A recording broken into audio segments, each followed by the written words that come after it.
휴가 기간이지만 또 이렇게 예배의 자리를 지키신 우리 모든 성도님들에게 하나님의 은혜가 충만하기를 진심으로 소망합니다.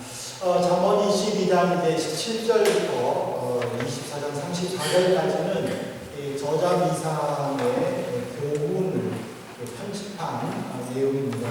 본문의 구성 형식이나 그리고 또 애굽의 어떤 교훈과 비슷한 점을 들어서 어떤 주석가들은 이 내용이 BC 2300년경에 그 애굽의 학자인 그 아메네노이라는 학자가 있는데 그 학자가 지은 교훈과 비슷하다라고 주장하는 사람들도 있지만은 그러나 그 내용과 그리고 그 본문에 기록되어 있는 이 내용은 전하고자 하는 목적 그리고 그 사상이 완전히 다르다는 것을 볼 수가 있습니다. 어쨌든지 오늘 본문으로 시작해서 24장 22절까지는 약 30가지의 그 잠언으로 구성이 되어 있고 2절이나 또는 3절로 또는 이렇게 하라 왜냐하면 이라는 그런 명령어와 그리고 그 명령에 대한 그 이유들로 구성되어져 있는 것이 지금까지 우리가 살펴보았던 잠언의 내용과는 조금 다른 모습을 가지고 있습니다. 이 22장 17절부터 21절 오늘 읽은 이 본문은 24장 30절까지 22절까지의 그 전체적인 서론이라고 할 수 있는데 특별히 17절에서는 지혜에 대한 경각심을 그리고 18절에서는 지혜와 함께 행동해야 될 것을 19절과 20절에서는 왜 이 책을 기록했는지에 대해서 그리고 21절에서는 17절부터 24절 마지막 절까지의 내용의 또 서론으로 그렇게 구성이 되어져 있습니다. 특별히 19절에 보면은 이 저자는요, 내가 내게 여호와를 이라는 2인칭 단수를 썼습니다. 그전에는 내 아들아라는 그 내 아들아가 과연 솔로몬이 자기의 아들을 위한 건지 아니면은 자기의 백성들을 위한 건지 거기에 대한 그 대상이 불분명했었지만은 지금 이 22장 19절에 있는 내가 내게 여호와를 했었을 때의 그 내게라는 2인칭 단수는 불특정 다수가 아니라 특정이 지목된 한 사람이라는 것을 우리에게 보여줍니다. 그래서 이 24장까지에 있어서 내게라는 2인칭을 썼다는 것은 이 그 저자가 분명한 교육에 대한 목적 그리고 그 목적에 대한 신실함의 모습을 지금 우리에게 보여주고 있습니다. 특별히 또 21절에 보면은 너를 보내는 자에게 진리로 회답하게 하려 한다라는 것은 그 저자를 통해서 누군가가 가르치고 싶은 사람에게 보냄을 받았을 때에 그가 신실하게 가르치고 가르침을 받은 사람이 이제 감사하는 마음에 전달하는 그래서 교육의 그 효과성까지도 이렇게 염두에 두고 기록했다는 것을 보여줍니다. 이 22장 17절 이하의 24장의 전반적인 내용을 본다면은 우리 성도들이 하나님께서 믿음의 선한 모습을 보이고 그리고 선한 행동이 우리의 삶에 나타나는 것이 얼마나 중요한가를 가르쳐 줍니다. 만일 신앙생활을 열심히 하고 봉사생활을 열심히 하고 또 꾸준히 교회 출석을 한다 할지라도 구원의 근원이신 예수 그리스도에 대한 믿음의 확신이 없이는 그 사람은 그저 교회 마당만 밟을 뿐일 것입니다. 왜냐하면요 이사야서를 보세요. 이사야서 1장 12절에 보면은 너희가 내 앞에 보이더오니 이것을 누가 너희에게 요구하였느냐 내 마당만 밟을 뿐이니라.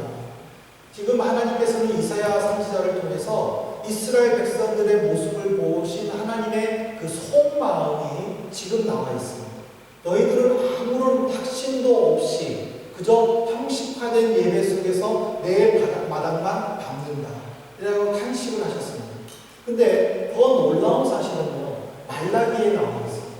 말라기서 1장 10절에 보면은 만군의 여호와가 이르노라 너희가 내 제단 위에 헛되이 불사르지 못하게 하기 위하여 너희 중에 성전문을 닫을 자가 있었으면 좋겠도다. 내가 너희를 기뻐하지 아니하며 너희가 손으로 드리는 것을 받지도 아니하리라. 지금 하나님께서는 이사야 선지자를 통해서 이스라엘 백성들이 이렇게 마음에 우러나와서 자발적으로 헌신하여 드려지는 예배를 보지 못하는 그 속상함을 지금 이야기를 했는데, 이사야 선지자 시대 이후에 말라기 선지자까지는 약 200년이라는 세월이 흘렀어요. 그 200년이라는 세월이 흘렀음에도 불구하고 여전히 이스라엘 백성들은 성전 마당만 밟는 거예요. 하나님은 그 모습이 너무 아파가지고 이제는 말라기 선지자에게 이야기하는 거예요. 내 성전문을 누군가가 닫아줘서 이스라엘 백성들이 안 들어왔으면 좋겠다. 이것은 얼마나 우리에게 가슴 아픈 내용이고, 이것이 얼마나 하나님이 우리를 향한 무서운 심판의 경고의 말씀인가를 깨닫게 됩니다. 그러므로 우리는 이 잠언 22장부터 24장까지의 말씀을 통해서 믿음의 확신이 없이 그저 단순히 예배드리는 것으로 나는 이제 다 했어, 그렇게 생각해서는 안 된다는 사실입니다.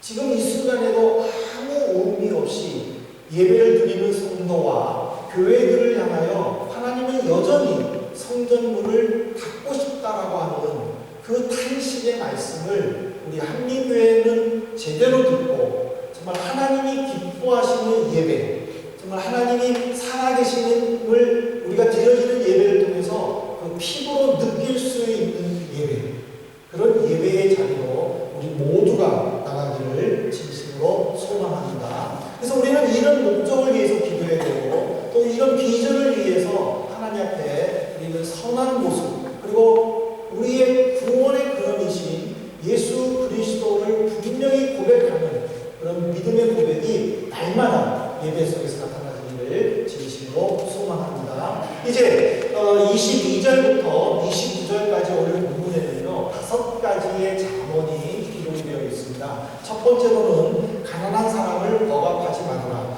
22절부터 23절까지는 가난한 사람을 불쌍히 여기고 그를 도와주려고 하는 긍휼한 마음을 가질 것을 가르쳤습니다. 우리 성도들은요 1차적으로 가난한 사람에 대한 불쌍한 마음과 그를 도와주려는 긍휼한 마음이 있어야 됩니다. 만일 이런 마음이 없다면 아무리 내가 재산을 많이 가지고 있어도 도와줄 수가 없을 것입니다. 하지만 재산은 없지만은 불쌍히 여기고 긍휼히 여기는 마음만 있으면 얼마든지 도와줄 수 있다는 사실입니다. 마태복음 5장 7절에 보십시오.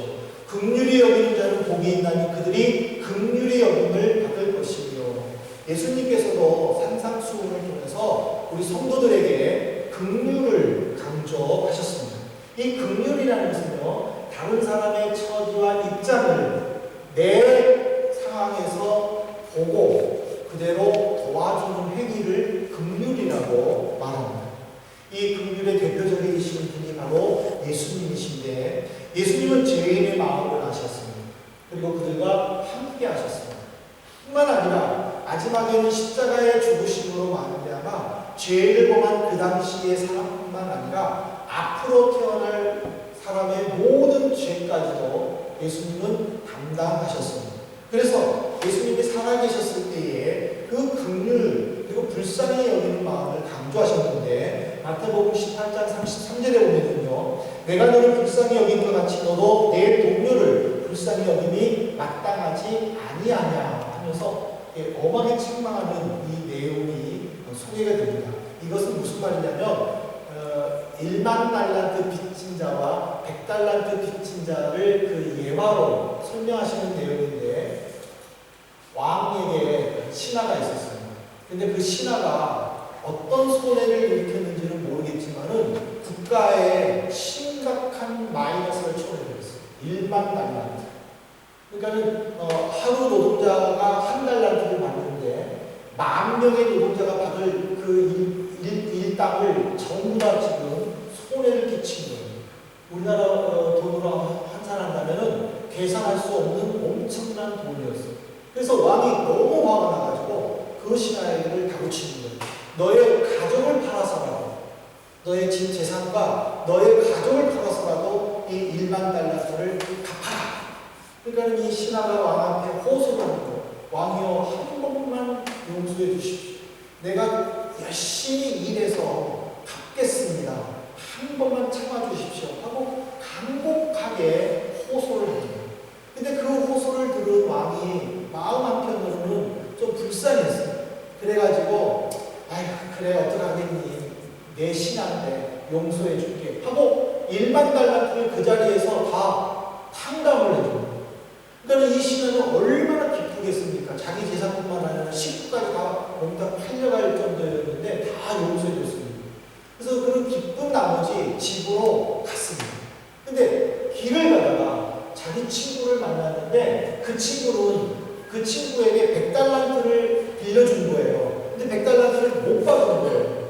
그래서 그 친구가, 이 신하가 그 친구를 만나자마자 멱살을 잡고 빨리 100달란트 내려가. 협박을. 이 친구가 미안하다고 조금만 더 참아달라고, 그럼 내가 갚겠다고 사정사정을 해도 이 신하는 듣지도 않았어요. 그리고는 그 길로 바로 경찰서로 데려가고, 그리고는 이 친구가 내 100달란트 안 갚았다고 그래가지고는 경찰서 교도소에다가 가둬버리고, 그 소식을 따른 주변에 있는 다른 사람들이 그 이야기를 듣고 화가 납니다. 그래가지고 왕에게 가서 호소합니다. 왕이시여, 저 신하를 왕은 10,000달란트를 탕감해 줬는데 저 신하는 자기 친구에게 100달란트조차도 탕감해 주지 않았습니다. 100분의 1 탕감해 주지 않았습니다. 하고 호소를 하고, 그 말 들으면 왕이 너무 화가 납니다. 그래가지고 그 신하를 붙잡은 거예요. 그러면서 뭐라고 호통을 쳤냐면, 내가 너를 불쌍히 여긴 같이 너는 왜 내 친구를 불쌍히 여기지 않았느냐 하면서 그 사람도 옥에다가 가둬버렸다는 사실이에요. 이게 무슨 말입니까? 우리의 마음 속에 불쌍한 마음, 그리고 긍휼한 마음이 있으면 어느 누구도 품을 수 있다는 사실입니다. 예수님은 가난한 자와 그리고 힘없고 연약한 자의 친구이십니다. 우리는 그 주님의 사랑을 받았다면 나 또한 예수님처럼 가난하고 불쌍하고 힘없는 자들을 품어주고 그들을 격려해주고 그들과 함께 가야 될 줄로 믿습니다. 두 번째로 교훈은 24절부터 25절까지를 통해서 화를 잘 내는 사람하고 사귀지 말 것을 가르쳤습니다. 지혜자는요, 분노 조절을 잘 못하는 사람하고 교제하지 말라고 하는 것은 그 사람에게만 문제가 아니라 그 사람 주변에까지 문제가 있다는 겁니다. 분노 조절을 못하고 화를 내는 사람은요, 자기에게도 심각한 재산상 그리고 정신적 피해를 입힙니다. 그래서 그 사람 곁에 가지 말라는 사실입니다. 오늘 우리 이 시대는요, 조급한 성격을 이기지 못해서 많은 사회적인 문제를 일으키는 일들이 비일비재합니다. 이거는 다른 사람에게만 나타날 수 있는 현상이 아니에요. 나에게도 나타날 수 있다는 사실. 잘 참다가 한 번 참지 못해가지고 욱 하는 바람에 그동안 쌓아왔던 모든 신뢰와 평가가 한꺼번에 무너지는 일들이 많이 있다는 것입니다. 그러므로 우리는 내가 언제든지 내 성격을 이기지 못하고 참지 못해서 표출하여 주변 사람들에게 그리고 나 자신에게도 피해를 줄 수 있다는 생각을 늘 하고 있어야 한다는 것입니다. 하나님의 은혜와 예수님의 사랑으로 구원의 은혜를 받는 성도라면 예수님을 본받아야 합니다. 예수님을 본받는다라는 것은요, 예수님처럼 하라는 뜻입니다. 예수님이 어떤 모습을 보였는가 말씀을 통하여 잘 깨닫고 예수님처럼 살라는 뜻입니다. 누가복음 9장 55절부터 56절에 보시면 예수께서 돌아보시며 꾸짖으시고 함께 다른 마을로 가십니다라는 내용이 나옵니다. 이게 어떤 내용이냐면, 예수님은 이제 예루살렘 십자가에서 죽으셔야 할 때가 가까웠다라는 것을 아셨습니다. 그래서 이제 예루살렘으로 가실 생각을 하고 출발을 했는데 예루살렘을 가려면은 사마리아 땅을 거쳐서 가야 가까웠습니다. 안 그러면 이렇게 돌아가야만 됐습니다. 근데 사마리아 사람들이 예수님께 굉장히 친절을 베풀었습니다. 근데 예수님이 예루살렘으로 올라간다는 소식을 듣고 사마리아 사람들이 동네 입구를 막아버립니다. 그러니까는 함부르크를 가려면 오스나브르크에서 함부르크를 가려면은 이 브레멘을 거쳐야 되는 거예요. 근데 예수님이 지금 이제 함부르크 가려고 하는데 그 소식을 듣고 브레멘 사람이 막는 거예요. 못 간다고 막는 거예요. 그러면 오스나브르크에서 브레멘을 통해서 함부르크를 가야 되는데 브레멘에서 이게 막으면 어떻게 되냐면요. 저 펜단으로 돌아가가지고 저 27번 고속도로로 해서 7번 고속도로로 돌아가야 되는 거예요. 엄청나게 돌아가죠. 좀 이해가 되셨죠? 예. 그러니까 이 사마리아를 거쳐야 되는데 사마리아를 못 거치니까 엄청 돌아가는 거예요. 그러니까 그 이야기를 듣고 이 예수님의 제자인 야고보와 요한 두 형제가 화가 나는 거예요. 그래서 예수님께 얘기하는 거예요. 예수님, 하늘에서 불을 내려가지고 저 마음을 불살라고 합시다. 그러면 되지 않습니까? 그러니까 예수님이 좋은 구태이게 하셨으면 좋을 텐데 오늘 누가복음에 보면은요 돌아보시며 꾸짖으시고 그랬어요. 그러니까 예수님이 사마리아 사람들에게 화를 내는 것이 아니라 제자들에게 화를 냈다는 거예요. 왜? 욱하지 말라. 마음에 섭섭한 감정이 있어도 그것을 참으라는 거예요. 이것이 바로 예수님의 삶입니다. 이것을 우리에게 요구하셨어요. 그러면 내가 주님의 자녀라면, 내가 구원받은 믿음의 자녀라면 어떤 일을 통해서도 그것을 참아야 된다는 거예요. 근데 우리는 이거를 잘 알고 있어요. 그럼에도 불구하고 손해보지 않으려고 하다가 일을 그르치는 일들도 있다는 사실입니다.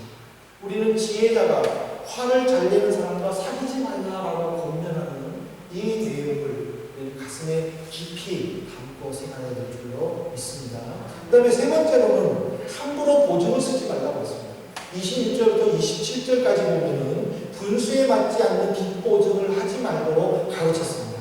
그 빚보증의 폐단의 잘못된 점에 대해서 27절에 보면은요, 내 눈이 침상도 빼앗길 것이다 라고 했습니다.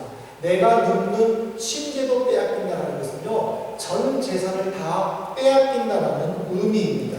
지혜자는 성도들에게 왜 여러 번, 잠언서에서 솔로몬도 그랬지만 왜 여러 번 우리들에게 이 빚보증에 대하여 권면했는지 그 이유를 알아야 돼요. 그것은 뭐냐면 서로에게 힘든 시간이라는 거예요. 우리 한국 사람의 단점이 되기도 하지만 장점이 되는 것이 뭐냐면 정의예요. 이 정의 좋은 영향력을 만들 수도 있지만은 때로는 생각지도 않는 곳에서 부정적인 영향을 발휘할 수 있는 그 정 때문에 빚보증 썼다가 서로 원수가 지는 일들이 많다는 거예요. 우리가 도와주는 것은 당연하지만은 내 능력의 범위를 벗어난 도움을 통해서 내 가족에게까지 심각한 피해를 끼친다면 그것은 잘못된 도움이라는 거예요. 이거는 빚보증에게만 국한해서만 생각을 해야지 이것을 갖다가 전체적으로 해서 도와주면 안 된다. 그렇게 해서는 안 되는 거예요. 예수님은 우리에게 도와주라고 했어요. 도와주지만은 그러나 내가 감당하지 못하는 그 능력의 범위를 벗어나면서까지 도와줘서는 안 된다는 것을 우리에게 가르쳐 줍니다. 그리고 오늘 이 본문을 통해서 빚 보증에 국한돼서 우리가 얼마나 신중하게 행동해야 되고 그리고 또 지혜롭게 행동해야 되는가를 가르쳐 줍니다. 왜냐하면 우리 정이 많기 때문에 도와달라고 한 번만 보증서 달라고 하는 것에 정이 많아가지고 쉽게 끊지를 못해요. 그래서 보증서 주는 거예요. 그러다가 서로에게 힘든 일이 생기는 거예요. 그러므로 우리는 늘 말씀을 통해서 지혜롭게 그 일을 잘 해결할 수 있도록 우리는 늘 하나님을 의지한다는 것을 가르쳐주고 있습니다. 그 다음에 네 번째로 지게석을 옮기지 말라라고 28절에서 말했는데 이 지게석이라는 것은요 조상 때부터 내려오는 그 가문의 재산을 의미하기도 하지만은 행정적으로는 도시 간의 경계 또는 나라 간의 경계까지도 의미합니다. 하나님은 모세를 통하여 신명기 19장 14절과 27장 17절에서 두 번씩이나 옛 지게석을 옮기지 말라고 언급하셨어요. 근데 지혜자가 다시 한번 이것을 더 언급한 것은 자신의 이익만을 생각해서 다른 사람들을 어렵게 해서는 안 된다는 것을 가르친 것입니다. 그러니까 내가 가지고 있는 그 재산 외의 것에 더 욕심을 내가지고 다른 사람들을 불편하게 만들지 말라는 것입니다. 다른 사람들의 재산까지 빼앗기 위해서 힘쓴다는 것은 그 사람에게만 죄를 범하는 것이 아니라 하나님께도 죄를 범한다는 것을 우리에게 가르쳐주는 내용입니다. 그리고 마지막으로 29절에서는 자기 일에 열정적으로 임하라고 가르쳤습니다.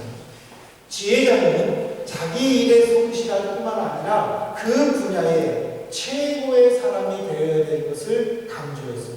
그래서 그런 사람은 왕 앞에 선다라고 이야기를 했는데 하나님은요 우리 각자에게 맡겨주신 은사가 있습니다. 재능이 있습니다. 그 은사와 재능을 가볍게 생각하거나 함부로 대해서는 안 됩니다. 하나님이 각자에게 주시는 고유한 달란트 그것에 대해서 우리는 늘 감사하고 그리고 기쁨과 즐거움 속에 성실하게 해야 됩니다. 그리고 최상의 상태를 유지해야 됩니다. 그래서 언제든지 그 재능을 펼칠 수 있도록 힘써야 됩니다. 이것이 바로 성도의 의무입니다.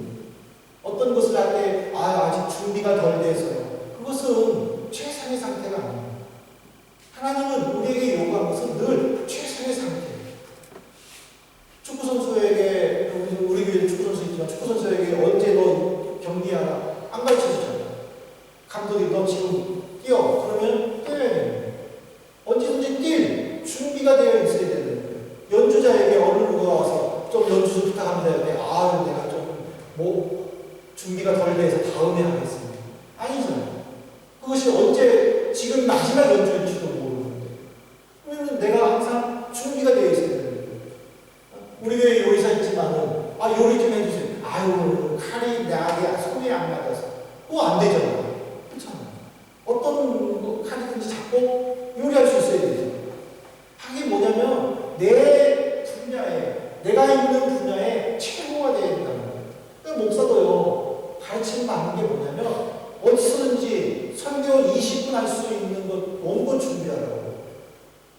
함부로 설교 준비 없이 가지 말라고 해요. 20분 설교할 수 있는 원고 하나는 늘 두라고 거예요. 왜? 언제 어디서 어떻게 갑자기 설교 부탁받을 수 있다라는 거예요. 그러니까 자기 일에 자기가 하는 그 재능에 열정이 있어야 돼요. 열정이 있을 때 기쁨으로 감당할 수 있고 기쁨으로 감당할 때 감사함에 그 일을 할 수 있다는 거예요. 그러면 늘 최상의 준비가 되어 있다는 거예요. 오늘 이 29절의 말씀이 바로 우리에게 그것을 가르쳐줍니다. 그래서 그런 사람은 왕 앞에 선다. 존귀한 자라는 거예요. 사람들로부터 인정받는다는 뜻이에요. 하나님의 상급이라는 것을 우리에게 가르쳐줍니다. 이제 말씀을 맺겠습니다. 사랑하는 성도 여러분, 이 22절부터 29절의 이 교훈을 통해서 우리가 말씀대로 산다는 것은 참 힘듭니다. 하지만 그 말씀대로 살기 위해서는 항상 말씀을 묵상해야 합니다. 우리는 이웃을 향한 사랑과 구제, 맡은 일에 성실하고 최선을 다하는 이 반복된 교훈을 우리는 마음에 담아야 될 줄로 믿습니다. 하나님이 원하시는 삶, 내가 너희를 향한 삶이 이것이다라고 하면서 지금 주신 교훈이에요. 그렇다면 우리는 이 한 주간 동안 내가 할 수 있는 일에 최선을 다하고 내가 하는 일에 하나님이 기뻐하신다는 것을 믿고 우리는 열정을 거기에 담아야 될 줄로 믿습니다. 하나님이 원하시는 것은요, 세상의 모든 남녀 여성, 빈부격차를 불문하고 모두 다가 공평하고 그리고 하나가 되며 서로 격려하며 사랑하기를 원하십니다. 그러나 세상은요, 욕심으로 가득 찼습니다. 그래서 나눠준다, 이해한다, 베푼다, 그것을 아주 힘없고 연약한 사람만이 하는 것으로 치부를 해버려요. 그래서 이 세상은 나만 아니에요. 남들이 어떻든지 간에 나만 아니면 된다라는 그 사상이 깊이 깔려 있어요. 그러나 주님은 우리에게 나만 아니면 된다가 아니라 나와 함께 공존하고 함께 가자라는 말씀을 우리에게 가르쳐주고 있습니다. 우리 한민교회 성도들이 정말 이 삶을 산다면 이 세상은 사랑으로 넘칠 줄로 믿습니다. 우리의 삶을 통해서 주변 사람들에게 행복하고 아름다운 것이 무엇입니까? 그리고 하나님이 내게 주신 것을 베푸는 것이 무엇인가? 그런 삶의 본을 보임으로 주변에 있는 사람들에게 좋은 은혜의 모습을 보이는 이 성도들 되기를 주님의 이름으로 축복합니다. 잠시 기도하시겠습니다. 하나님 아버지 감사합니다. 오늘 저희를 사랑하여 주시고 또 말씀을 통하여 우리를 교훈해 주시고 깨닫게 해주셔서 감사합니다. 한 주간 동안 이 말씀을 실천할 때에 주님 우리의 마음에 긍휼함과 평안함을 주시어서 하나님 영광 돌리고 정말 말씀대로 사니까 이런 기쁨이 또 이런 행복이 넘치는 거구나 고백하면서 한 주를 살 수 있도록 인도해 주옵소서. 예수 그리스도 이름으로 기도드리옵나이다.